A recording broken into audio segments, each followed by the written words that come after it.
উৎপাদন দ্বিগুণ করতে হবে। বাংলাদেশের রাজনীতির ইতিহাসে প্রেসিডেন্ট জিয়াউর রহমান এমন এক ব্যক্তিত্ব ছিলেন যিনি কেবল একজন রাষ্ট্রপ্রধান নন, বরং ছিলেন এক স্বপ্নদ্রষ্টা, শৃঙ্খলাপূর্ণ সেনা কর্মকর্তা এবং কঠোর নীতির দেশপ্রেমিক। একবার তিনি খালকাটা কর্মসূচিতে গেলেন রংপুরে। সেখানে নিচে তিনি শ্রমিকদের সাথে মাটি কাটেন। এরপর দুপুরে খাবারের সময় ঘটে চমকপ্রদ এক ঘটনা। নানা পদের বাহারি খাবার দেখে তিনি বেজায় চটে গেলেন। এই খাবার যিনি আয়োজন করেছেন তাকেও এক হাত নেন প্রেসিডেন্ট জিয়া। শেষ পর্যন্ত খাবার না খেয়েই উঠে আসেন তিনি। রংপুরের সেদিন লাঞ্চের টেবিলে আসলে কি ঘটেছিল, কেন খাবার না খেয়েই রেগেমেগে উঠে আসেন জিয়া? অত্যন্ত চমকপ্রদ সব তথ্য দিয়ে সাজানো হয়েছে ভিডিওটি। এক সেকেন্ডও না টেনে শেষ পর্যন্ত দেখতে থাকুন। প্রশাসনিক কর্মকর্তা থেকে শুরু করে সাধারণ কর্মচারী সবার কাছেই জিয়াউর রহমান ছিলেন এক রহস্যময় অথচ অনুপ্রেরণাদায়ক নেতা। বঙ্গভবনের ভিতরে তার দৈনন্দিন জীবন ছিল অত্যন্ত সরল ও নিয়মতান্ত্রিক। খুবই সাধারণ মানের খাবার দিয়ে তৈরি খাবারের মেনু আগে থেকে নির্ধারণ করে রাখা তার অন্যতম অভ্যাস ছিল। দুপুরে সাদামাটা ভাত, ডাল, মাছ আর একটু ফিরনি, এই ছিল মূল খাবার। রাতের বেলায়ও কোনো বিলাসিতা নয়, রুটি, মাংস, ডাল এবং ফিরনি। জিয়ার মন্ত্রীরা ক্যাবিনেট মিটিংয়ের পরে প্রেসিডেন্টের সঙ্গে খেতেন, কিন্তু খুবই সাধারণ মানের খাবার হওয়ায় কেউ কেউ তা খেতে পারতেন না। জিয়ার মন্ত্রী শাহ আজিজ সাহেবও ছিলেন ব্যতিক্রম। তিনি বলতেন, স্যার আমি এসব খেতে পারি না, বাসায় গিয়ে খাবো। জাতীয় পার্টির দলীয় এমপি AKM মাইদুল ইসলাম মুকুল তার লেখা আত্মসত্তার রাজনীতি এবং আমার ভাবনা শীর্ষক গ্রন্থে এসব কথা লিখেছেন। তিনি জিয়াউর রহমানের ক্যাবিনেটের সদস্য ছিলেন।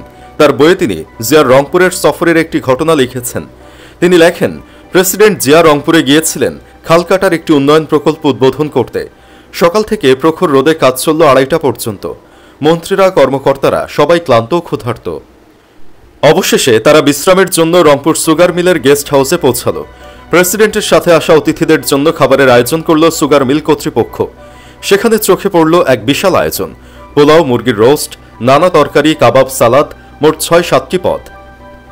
খাবারের পরিমাণও অনেক, যেন কোনো বিয়ের আসরের খাবার।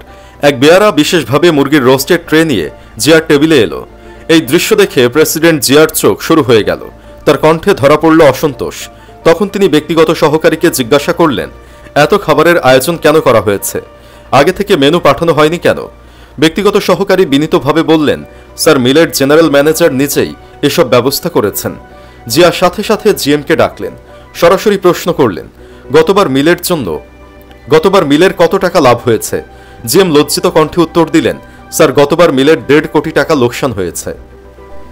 এই উত্তর শোনার সাথে সাথে জিয়ার কণ্ঠ আরো দৃঢ় হলো। তিনি প্রচন্ড রেগে গেলেন। জিয়াউর রহমান টেবিলের দিকে ইঙ্গিত করে বললেন, এতগুলো দামি খাবার কার টাকায়? আপনার বাবার টাকায়? সাথে সাথে তিনি টেবিল ছেড়ে চলে গেলেন। তার না খাওয়ার সিদ্ধান্তে অন্য কেউই আর খেতে পারলেন না। ক্ষুধার্ত মুখে সবাই নীরবে গেস্ট হাউস ছেড়ে বেরিয়ে এলেন।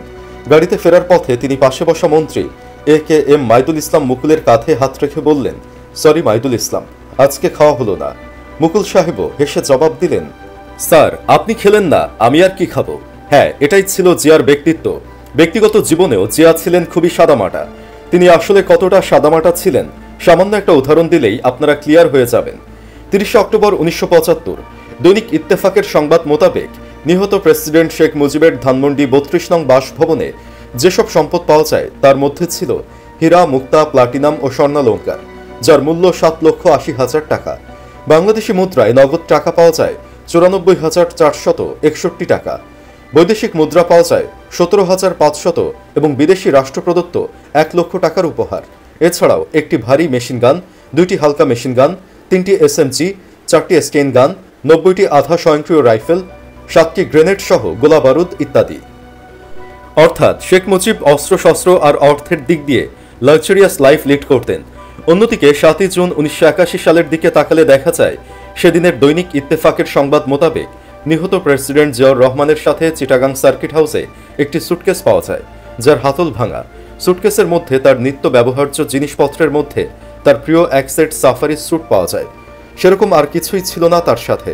তাছাড়া ব্যক্তি জীবনেও জিয়া ছিলেন খুবই সাদামাটা। তিনি ছিলেন মাটির মানুষ। সাধারণ মানুষের সাথে তার মাটি কাটার দৃশ্য প্রমাণ করে তিনি কতটা নির্ভীক ছিলেন। জিয়া জানতেন তিনি এভাবে নিরাপত্তা ছাড়া বের হলেও কেউ তার ক্ষতি করবে না। সব মিলিয়ে রংপুরের খাবারের এই ঘটনাটি কেবল একটি ছোট্ট উদাহরণ, যা জিয়াউর রহমানের নীতিবোধ ও অর্থনৈতিক শৃঙ্খলার প্রতি অবিচল প্রতিশ্রুতি প্রকাশ করে। তার শাসনামলে অপ্রয়োজনীয় ব্যয় ও দুর্নীতিকে তিনি কখনো প্রশ্রয় দেননি। তিনি বিশ্বাস করতেন রাষ্ট্রের প্রতিটি টাকার হিসাব থাকতে হবে এবং জনগণের অর্থ জনগণের কল্যাণেই ব্যয়িত হবে। সরকারি কর্মকর্তা বা প্রতিষ্ঠানের অযথা বিলাসিতায় তিনি কঠোর ছিলেন। জিয়াউর রহমানের দেশপ্রেম ছিল নিছক রাজনৈতিক স্লোগান নয়, এটি ছিল তার জীবনের প্রতিটি কাজের ভিত। মুক্তিযুদ্ধের সময় বাংলাদেশের স্বাধীনতা ঘোষণা দিয়ে তিনি এক নতুন জাতির আত্মপ্রকাশ ঘটান। স্বাধীনতার পরবর্তী সময় রাজনৈতিক বিশৃঙ্খলা ও অর্থনৈতিক মন্দার মধ্যে দাঁড়িয়ে তিনি দেশকে পুনর্গঠনের পরিকল্পনা করেন। গ্রামীণ উন্নয়ন, কৃষি উৎপাদন বৃদ্ধি, সেচ ব্যবস্থা উন্নয়ন, খাল কাটার প্রকল্প সবই ছিল তার পরিকল্পনার অংশ। রংপুরের সেই সফরের উদ্দেশ্য ছিল কৃষকের জমিতে সেচের পানি পৌঁছে দেওয়া। রাষ্ট্রপতি হয়েও জিয়ার ব্যক্তিগত জীবন ছিল বিস্ময়করভাবে সরল। তার জন্য আলাদা বিলাসবহুল খাবারের আয়োজন বা বিলাসিতা প্রয়োজন ছিল না। সাদাসিধে ভাত, ডাল, মাছ, মাংসই ছিল তার প্রিয়। বঙ্গভবনে খাবারের মেনু আগেই ঠিক করে রাখা হতো, যাতে অযথা খরচ না হয় এবং রান্নার উপকরণ অপচয় না হয়। যেখানে অন্য নেতারা সুযোগ পেলে বিলাসবহুল খাবারে মেতে উঠতেন, সেখানে জিয়া নিজের মন্ত্রিসভার সদস্যদেরও সাদাসিধে খাবারের অভ্যাসে উৎসাহিত করতেন। তিনি শুধু ব্যক্তিগত জীবনে সৎ ছিলেন না, বরং রাষ্ট্র পরিচালনায়ও ছিলেন দৃঢ় ও নীতিনিষ্ঠ। জিয়াউর রহমান জানতেন একটি দেশের অর্থনীতি শক্তিশালী করতে হলে অপচয় রোধ করা অপরিহার্য। তিনি প্রশাসনের প্রতিটি স্তরে স্বচ্ছতা এবং সাশ্রয়ী ব্যয় নিশ্চিত করতে সচেষ্ট ছিলেন।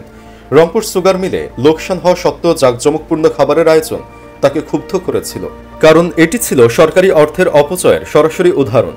তিনি মনে করতেন লোকসানি প্রতিষ্ঠানের একটিও টাকা অপচয় মানে দেশের উন্নয়নের পথে বাধা। জিয়ার অন্যতম গুণ ছিল জনগণের প্রতি জবাবদিহিতা। তিনি নিজেকে জনগণের সেবক মনে করতেন। তার প্রশাসনিক সিদ্ধান্তগুলো প্রায় জনপ্রিয় না হলেও সেগুলো ছিল দীর্ঘমেয়াদী উন্নয়নের স্বার্থে নেওয়া। তিনি বিশ্বাস করতেন একজন নেতার প্রথম দায়িত্ব হল দেশের সম্পদ রক্ষা করা। তিনি যদি নিজের জন্য বিলাসিতা চান, তবে অন্যদেরও তা থেকে বিরত থাকার নৈতিক অধিকার হারাবেন। রংপুর সফরের সেই ঘটনা শুধু একটি খাবারের গল্প নয়, এটি বাংলাদেশের ইতিহাসে এক সৎ, শৃঙ্খলাপূর্ণ ও দেশপ্রেমিক নেতার প্রতিচ্ছবি। জিয়াউর রহমানের চোখে দেশ মানে ছিল ত্যাগ, সততা এবং উন্নয়নের পথ। তিনি প্রমাণ করেছিলেন একজন রাষ্ট্রপতির জন্য বিলাসিতা নয়, বরং সততা ও নীতিবোধই সবচেয়ে বড় শক্তি। আজও তার শাসনামল স্মরণ করলে অনেকে বলেন জিয়া ছিলেন সেই নেতা যিনি দেশের টাকায় নিজের জন্য নয়, দেশের জন্য বাঁচতে শিখিয়েছিলেন। সুপ্রিয় দর্শক, প্রেসিডেন্ট জিয়ার এই আদর্শ এখন আর বর্তমান বিএনপির নেতাদের মধ্যে দেখা যায় না। তারা এখন চাঁদাবাজি আর হরিলুটে লিপ্ত। আপনি কি বর্তমান বিএনপির